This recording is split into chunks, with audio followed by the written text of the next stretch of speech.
Boa noite, eu sou Ramiro Macuacua, o filho da África. Bom, mais uma vez eu vim aqui para contar um pouquinho da minha história, dando continuidade no vídeo anterior, conforme havia dito, né? Eu sofri uma picada de um inseto parecido com a abelha. Não lembro muito bem o nome desse inseto, mas é parecido com a abelha e é um pouco maior. Isto é, um pouquinho grande. E depois de ter sofrido essa picada, eu adoeci muito. Mas tanto que procuraram vários curandeiros, várias folhas, vários tipos de medicamentos tradicionais que pudessem me salvar. Só que nada dava resultado eficaz. E já que não existia hospital lá onde eu me encontrava, então só poderiam recorrer a esses recursos. Vendo que nada alcançava o resultado desejado, viram que eu não recuperava, então acabaram chamando meus pais. Como é que fizeram para chamar os meus pais? Foi através de carta que entregaram cobrador de ônibus e assim fez chegar essa carta no outro estádio, isto é, na minha província natal. E assim que os meus pais receberam, meus pais viajaram até Gaza, na casa da minha tia. Chegando lá, eles ficaram comigo. Não levou muitos dias. Após eles terem chegado lá, eu recuperei-me da doença. Fiquei totalmente saudável. Só que a minha mãe ficou com medo de me deixar ali. E tendo visto como é que eu estava e tudo mais. Mas meu pai, por outro lado, viu que eu, apesar da doença, eu conseguia comer ali e tudo mais. Só fiquei mesmo sem comer quando estava doente. Mas fora isso, tínhamos o que comer. Então, meu pai queria que eu ficasse. E também lá poderia aprender muita coisa, porque lá o trabalho era muito braçal. A gente trabalhava muito. As pessoas que vivem na roça acho que sabem muito bem disso, principalmente pessoas do campo. Mas minha mãe, por outro lado, estava tão preocupada e tão aflita, e também com saudades imensas, queria o filho de junto dela. Então acabou querendo que eu fosse com eles. Consequentemente, conversaram, concordaram em me levar para a casa dos meus pais. E assim foi. Só que eu estava tão acostumado a viver no mato que eu desconhecia, eu havia esquecido do som dos motores. E também não conhecia a luz, não conhecia a energia elétrica, né? Então, quando eles me levaram, eles tiveram que, a priori, me convencer através de comida, isto é, arroz, peixe frito, parecia um rei. Então, aquilo era muito luxo para mim. E eu concordei, viajei, eu comia muito bem, comi muito bem durante a viagem, claro. Mas eu tinha muito medo de carro. Eu tinha muito medo de carro, tinha muito medo de qualquer som de motor. Aí viajei com eles, então eu estava um pouco seguro, porque eram meus pais, eu estava feliz com eles. E foi. Chegando, isto é, durante a viagem, eu vi ali e tal, luzes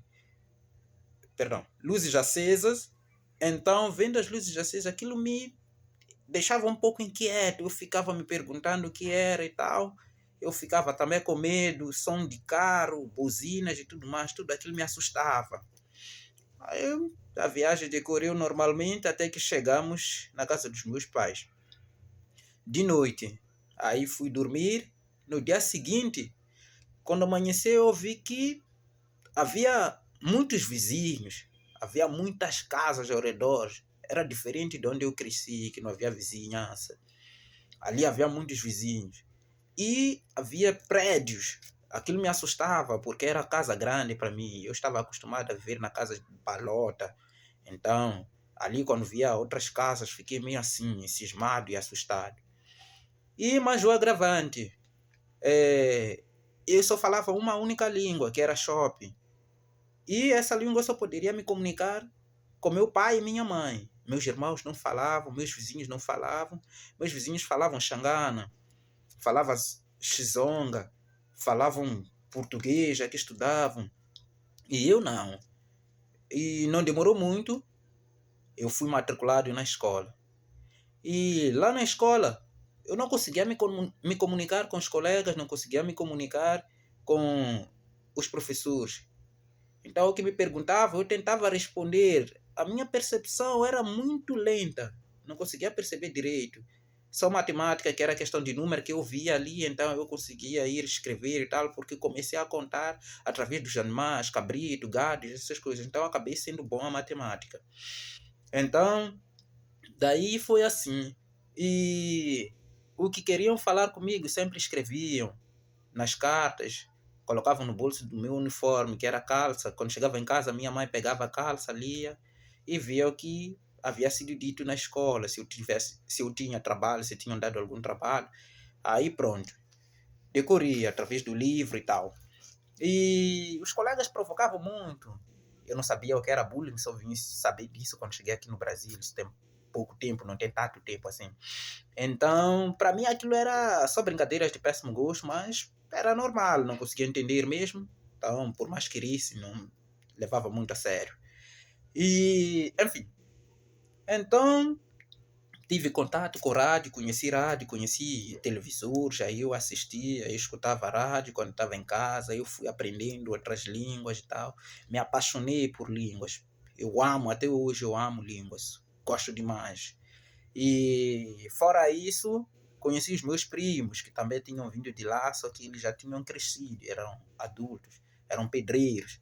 Então comecei a sair com eles, a gente ia fazer biscatos, fazíamos blocos para poder construir casas e a gente fazia um pouco de tudo, abria covas para fazer fossas, um pouco de tudo, o que aparecia eu fazia, o que aparecia eu fazia, carregar sacos e tudo mais.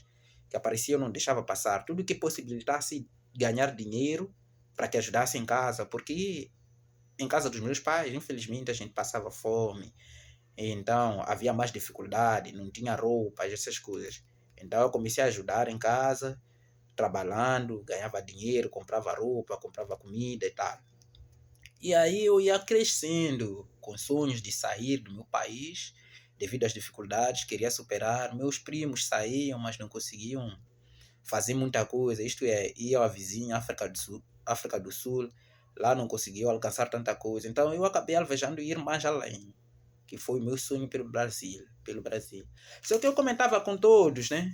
Só que ninguém acreditava, porque não existia ninguém na história da minha família que tivesse saído antes, ou que tenha saído antes para algum país fora África do Sul.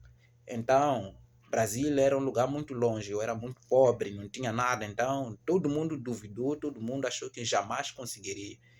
E eu fui lutando, gente. Eu fui lutando, fui superando meus medos, tanto de carros, de barulho de motores, de rádio, de luzes. À medida que eu crescia, também as responsabilidades cresciam, aumentavam. E aí fui superando cada obstáculo. Então, o que eu quero dizer a ti, mano, é que não importa o que você está a enfrentar, você tem que acreditar em si e lutar com tudo o que puderes para alcançar o que você quer verdadeiramente. Então, para você conhecer mais sobre a minha história de vida, minha superação, assim como já sabes que me recuperei dessa doença que eu tive lá, e para entender melhor no futuro por que me atribui o nome de o filho da África salvo pelo Brasil, tu vais entender acompanhando estes vídeos, seguindo, compartilhando, dando aquele like, motivando para que eu possa continuar gravando mais vídeos e também para que o YouTube entenda que o que eu estou gravando não é nada ilícito, muito pelo contrário, é algo que irá motivar várias pessoas e vamos a isso, mano. Muito obrigado pela força, obrigado por tudo. Boa noite, até a próxima. Filho da África, diretamente do Brasil.